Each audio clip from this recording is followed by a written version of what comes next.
Welcome back to Pierce Productions. My name is Trace, and today I'm going to be talking about the new Apple TV original movie, The Greatest Beer Run Ever, starring Zac Efron. Now, I got to check this movie out a week early, and I'm glad that I did because I did have some hesitation in going into this movie from the start because the marketing hasn't lived up to what I would want it to be for a movie starring Zac Efron and Russell Crowe. Lately, Apple TV, though, has been killing it with their TV shows, and more they're doing these original movies. So I was automatically interested in the subject matter of beer, Zac Efron being the lead, and like I said, Apple TV just crushing it lately. At the end of this review, I'm going to go ahead and stay on the topic of beer and be ranking my top 5 favorite beers to go along with the theme of today's movie. Number 3 is a beer that I only started drinking about a year ago. This right here is my last bottle. So right off the bat, I want to talk about the pacing.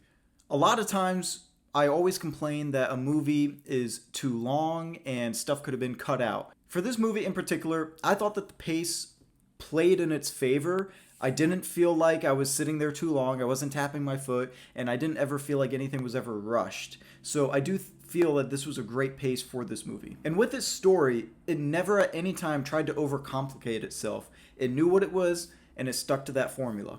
Another great positive about this movie is this is the type of movie, much like more recently Top Gun Maverick, where this can gather an audience from different generations, and these different generations will find something to love about this movie. I feel like a movie that can do that is really hard to come by, that can target someone in their early to mid 20s as well as someone in their mid 50s or late 40s, and everyone enjoying the movie at the exact same time and not feeling like it targets more towards a younger audience or more towards an older audience. This is the type of movie that everybody can enjoy. Now, we see Zac Efron traveling and going on an adventure trying to deliver this beer to these soldiers, but they do use comedy within this movie to break tension and for character traits, but they never overuse the comedy. They never make it feel like it's in your face. It's always used at the right moments, and it's sprinkled in throughout the movie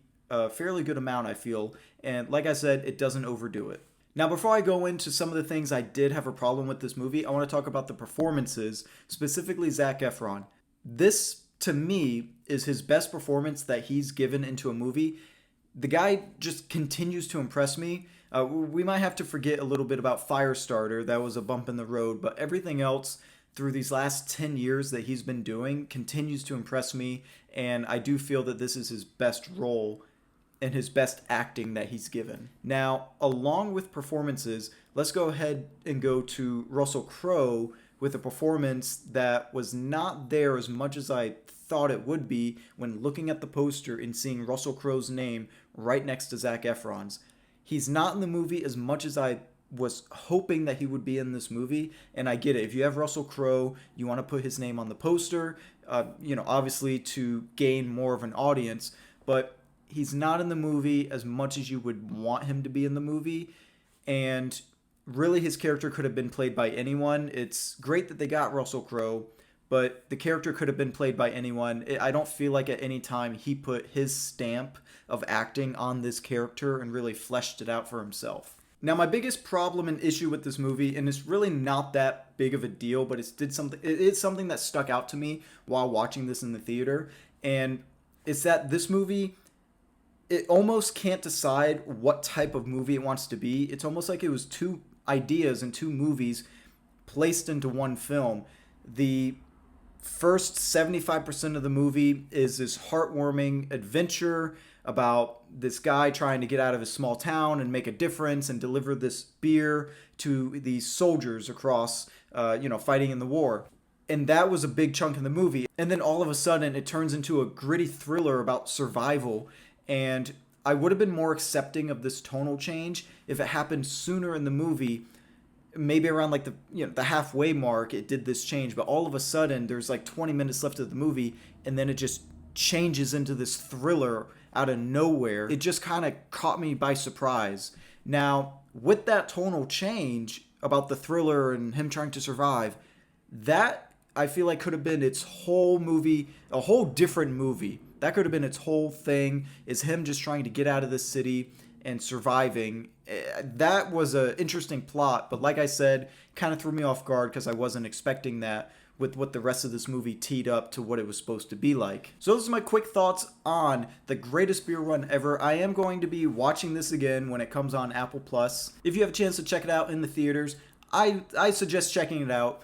Like I said, it's a good movie for multiple generations, and if you can't check it out in theater, you have Apple Plus, go ahead and give it a watch. Now that the review is done, in the vein of talking about beer, I am going to quickly go through my top 5 beer, and I can almost guarantee you that there is no way you would guess this order. So one thing you should know before I go ahead and dive into this is I am very easy with my beer. I like domestic stuff. I don't like IPAs, sours, nothing like that. I keep it real simple, real cheap. Number 5 is coming in on Miller Lite. Many a times I've had to drink Miller Lite, and many a times I've enjoyed those drinks.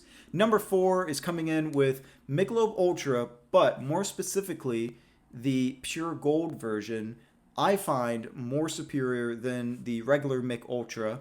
Now, this one's organic, and even if it wasn't organic, it just has a little bit of a different flavor than a regular Mich Ultra. Now, number 3 is a beer that I only started drinking about a year ago. Unfortunately, I do not live in the state of Pennsylvania. When I found out about IC Light, I lived in Florida, and now I live in California. So this right here is my last bottle unless I fly out to Pennsylvania to get another case. So I need to make this one last, but I really do wish that all the other times I went to Pennsylvania, I started drinking this just a little bit sooner. In the number 2 place, from the Rocky Cold Mountains, we have Coors Light. This always goes down easy.